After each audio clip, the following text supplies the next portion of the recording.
So what's been new lately? Do you... Lately. Start the car. I said start the car now! Okay. I just moved here for you, and now you're moving to another country. How's it going, guys? Oh, God.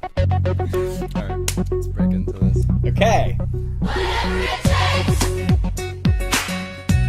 I know I can make it through. Alright, guys, welcome back to the second interview on this bloody channel. Woo! Yeah, enthusiasm. We got our guest star today, Alex Harrouch. Hey, you did the name right. That's pretty good. You know, we go way back. On the set of How to Plan an Orgy in a Small Town. Yes. And it's not a porn. It's not a porn. So I remember coming up to him and I was like, hey, we never met each other, but we were on the same season of Degrassi. You were a babe, by the way, on that show. Holy, like shirtless, abs and everything, all the close-ups going into your abs. Yeah, it was a definite good little start. And how was that experience for you? Degrassi? Yeah. Oh, it was the best. It was my first project in Toronto. I didn't really know what to expect at all from my career, and I didn't know when I would land another role on a show that everybody knew, like Degrassi. So I kind of took advantage of the momentum, and also at the time, I had no idea how long I was going to be around on the show. So every time I was showing up to a read-through and seeing my name on a script, I was like, guess I'm in this one. I don't know. So, I was just hoping to see my name as many times as possible. Yeah. And that way I could, save some money, move to Toronto, and get my career going over here. And that's what I did. So, I mean, I think I will always credit Degrassi for that. Yeah. Always. Bonjour. And that's a very strong start. That's one of the most well-known Canadian TV shows. Yeah. So for us to even be involved in that a little bit Yeah. is humbling. I think it's... Even though I think you and I are probably not the most likable characters on the show. well, Stop. Watch the rest. Take it off. Look at the real me and don't ever stop. Hello, darkness, my old friend. I get recognized and hated on a lot. It'd be nice to get recognized and not be told, like, you beat up Allie. Can you just breathe? Are you trying to counsel me? No, I'm trying to help you. I don't need your help! So this is interesting. I don't think a lot of people know this, nor care. But I originally auditioned for Miles. I think you auditioned for Miles. I auditioned for Miles, exactly. too. Yeah, neither of us got it. Hey, congratulations, Eric Osborne, by the way. Yeah, you guys... Brother, you did Killed a great it. job. Freaking killed it. But, so I auditioned for Miles, and I had a call back from Miles, and I was on Skype with the Degrassi team while I was in Montreal. They were in Toronto. And towards the end of the audition, they tell me, do you speak French? And so I'm like, oui, français, all the words. I don't know, now I sound like I don't speak French, but I do, I really do. And so they were like, oh, okay. And then a few days later, my agent told me, you didn't get it, but they really like you, they want to write something for you. A lot of great memories on that set. Yeah, it's such a great positivity. Mm-hmm. So we knew each other from then, and I don't think that I told you this, but when I offered to drive you home... after orgy. I drove you home after our orgy, and... I don't know what's happening. And because I wanted to get to know you. Yeah. Right? We were both cast as the younger versions of the lead characters. And it was this whole scene at a house party, and it was brief. But we ended up getting invited to the screening, and I'm ready to see me. And exactly where you know that it should be, it wasn't. And it wasn't ever like a thing. So you didn't know, eh? You were not warned. I didn't know. Did you know? You're on the DVD, Mark.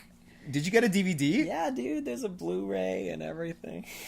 I didn't even get a DVD. Well, you have to buy it. I got mine on Amazon. It's not like I got it, in the mail, dear Mr. Harrouch. Well, fuck. No, but you're on the DVD. Did you see it? Yes, I did. You did make the cut.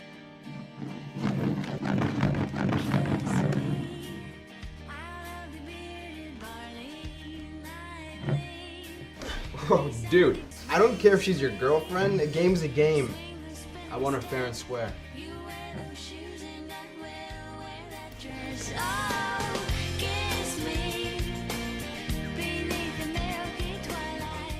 Can we go somewhere private?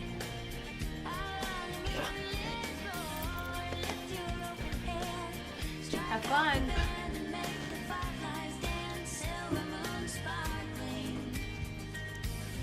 Hey, Alice. You wanna make out? Like car outside yours? Yeah.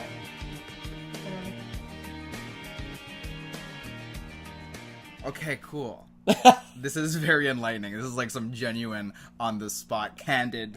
I'm gonna cry. Oh, We're done. so happy. So I greatly appreciated the ride home and then the conversations we had on the way. Yeah. And then thus led to a friendship. Yeah.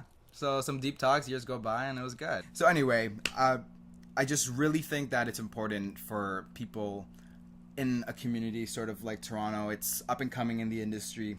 But like when you know good people, I think that it's justified to do something like this to sort of get ourselves out there more, you know what I mean? Get the juices flowing, the creative juices flowing. Exactly. So YouTube has always been my sort of platform for me to like, I don't know, be me. Yeah, I think that's so cool. I loved seeing that. Very much while being yourself, which I respect and admire a lot. Yeah. Yeah, so keep doing that. Totally. And you've been doing a lot of pretty diverse work. Like Yeah. You've done some animated, you've done video game, some voice work. I try to keep busy because it's a tough industry, and while it's been consistent for me, and I'm very grateful for the opportunities that I've had, it's been a lot of like little things here and there, you know. So it's gotten me to explore so many different types of characters, so many different types of sets, different types of projects. I mean, like you said, I did some voice work, some animation, some radio stuff. I just recently wrapped filming a part on a film called The Marijuana Chronicles. I just literally finished filming that maybe 3 days ago. It was great fun. Being in the industry has like taught me anything. It's really coping with rejection. Yeah. Really coping with, because like that's Copious amounts of rejection. such a variety of reasons why something might not happen, but it's about picking yourself back up, putting your energy back in the game, and continuing to go and understanding that that's the name of the game. But you know what? I have to say something that I think is really interesting. My acting coach, Salvatore Antonio, is such an incredible mentor for me. He's like, first of all, a phenomenal actor and a really generous coach. He shares a lot of his own experiences and wisdom with us, which I appreciate so much. And one of the things he's told me that really kind of helped me calm myself down recently when thinking about my career is your job is to audition. And if you look at it that way, the rejection ends up being a lot easier to cope with because you just try to produce the best work you can in that audition room. Because at the end of the day, it's not about booking that one role. It really is about giving as much of yourself to that one role.